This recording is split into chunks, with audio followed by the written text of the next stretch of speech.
Hello, I'm Benny Garrick, and with me today is recording artist Charlie Allen. Welcome, Charlie. Thank you very much, Benny. And the Manchester, Tennessee Police Chief Ross Simmons. Right. Ross, welcome. Yes, sir. Thank you. And we're going to talk a little bit about the military, about Vietnam and the song that you all have written together and you've recorded. Okay, that'd be very good. Ross, I spent my time in the military during that same era, but in basic training.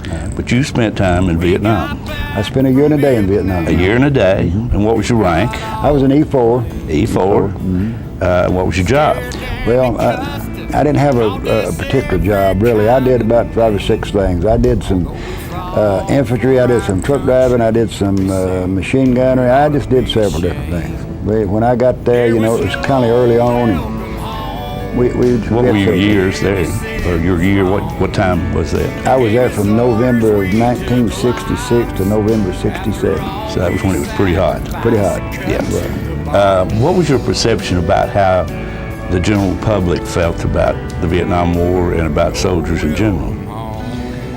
Perception back home, you know, my perception of the people back home, I guess, you know, me being from Tennessee, we didn't have a lot of anti-war sentiment in Tennessee like we did in other parts of the country and other parts of the states. And, you know, there was a lot of protest and about the war. And, you know, I guess if they felt that strong against it, I guess I was there fighting for them to be able to protest if that's what they wanted to do. That's exactly right. We don't agree with them, but we agree with their right to that. Exactly right. I would not stood in line with them, but I don't. That's okay. But you got treated fairly when you came back.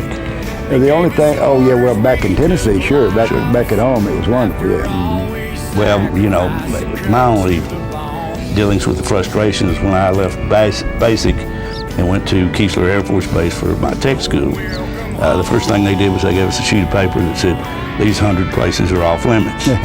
Soldiers don't need to be caught in them. People are not very friendly toward the war effort. And some of the places even had signs in the windows that said, "No dogs or soldiers allowed." No dogs, no soldiers allowed. But otherwise, I had no other repercussions from being in the military. Well, coming home was that, you know, coming home was a small problem. You know, the Vietnam War is the only war that I know about where we were not told, but we were told it would be a better idea not to wear a uniform in an airport, bus station, or something like that because of fights breaking out with the protesters, you know. Right. We were not told to do that, and I wore my uniform wherever I went. You know, I'd already been there and done that, so I really wasn't worried about a fight breaking out, you know.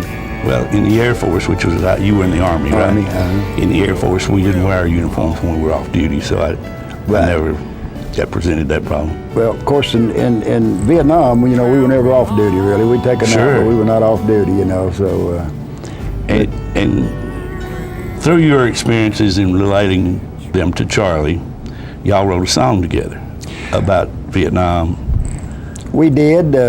Charlie and I have been friends for, well, since he's lived in Manchester 8 or 9 years. And I guess he was in my office one day and I was just showing him some things that I had there. And he looked behind me and saw some medals there. And he said, "Chief, was you in Vietnam?" I said, "Yeah, sure was." He said, "Well, tell me about it." And I said, "Well, what do you want to know about it? You know, you ask me questions and I'll try to answer your questions." And, you know, then I just all at once said, "Well, how you doing, Charlie?" You know, I tried to kind of get off the subject. Yeah, he did change the subject really fast. And, you know, and that's how it all come about. We talked about it and he called me one day and I went to his house and we just started talking about it and that's how it happened.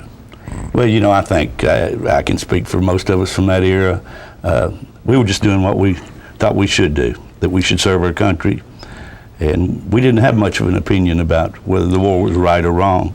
We really didn't, you know, and you know, I was carried to the jungle at 19 years old, a kid, and dropped off in a place that I didn't know a lot about, and I really felt that's what I was there for, to do what I had to do for my country. Well, I along with a lot of other people, appreciate what you did. You ain't a kid.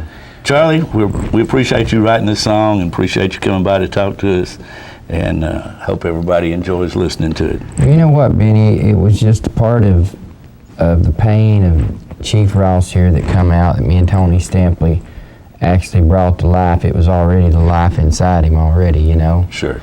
And I really appreciate you having me on the show, and I just look up to Vietnam vets, you know, because I feel like if it wasn't for them, none of us would be here right now.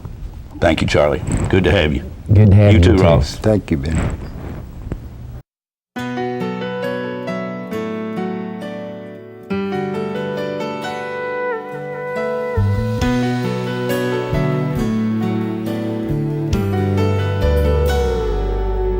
There was no celebration, no welcome home parade. We got back from Vietnam and we got off the plane.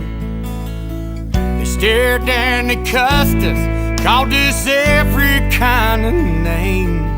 Although we fought for our country, they said we ought to be ashamed. There was no welcome home. What we did, they said, was wrong. They gave us orders, we took lives. After all we sacrificed, it cut to the bone.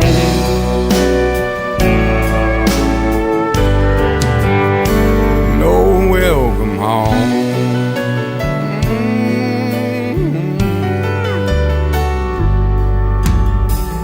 Should have called us heroes. They made us feel like zeros.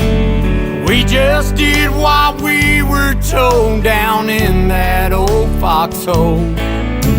They treated us worse than the ones we fought. They all turned their back, God only knows. It never should have been like that. It never should have been like that. There was no welcome home. What we did, they said, was wrong.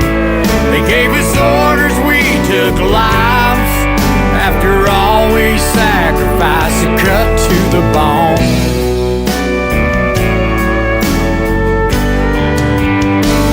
No welcome home.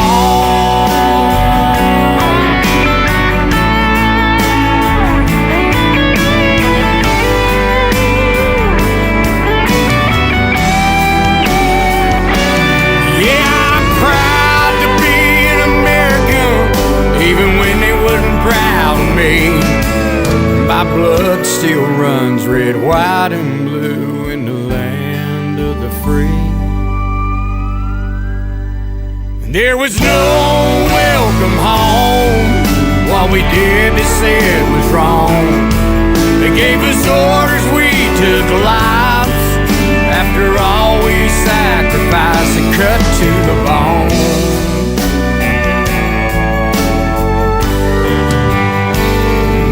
Welcome home.